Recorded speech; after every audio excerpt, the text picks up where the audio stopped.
एका वाहनाला ओव्हरटेक करताना समोरून येणाऱ्या चारचाकी वाहनाला ठोकर दिल्याने अपघात झाला। या अपघातात दुचाकीस्वार दिनेश पाटील आणि 10 वर्षीय दक्ष गावड हे दोघे ठार झाले, तर अन्य 2 जखमी झालेत। रक्षाबंधनाच्या निमित्ताने निघालेल्या या कुटुंबावर काळाने झडप घातली।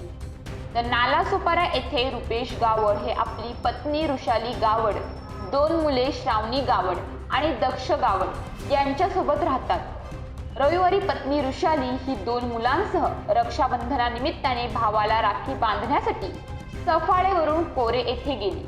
भावाला राखी बांधून झाल्यावर ती बहिणीच्या पतीच्या दुचाकीवर बसून पालघरकडे येत होती। माहीम जवळील मंगलम हॉटेल जवळ एका वाहनाला ओव्हरटेक करताना दुचाकीस्वार समोरून येणाऱ्या कारला धडकला।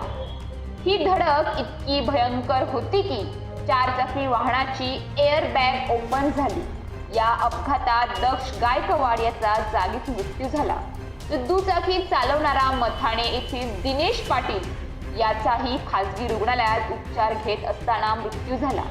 या अपघातात जखमी झालेली आई आणि मुलगी हे खासगी रुग्णालयात उपचार घेत आहेत। या प्रकरणात साटपाटी सागरी पोलीस ठाण्यात अपघाताची नोंद करण्यात आली असून पुढील तपास सहाय्यक पोलीस निरीक्षक योगेश जाधव हे करीत आहेत।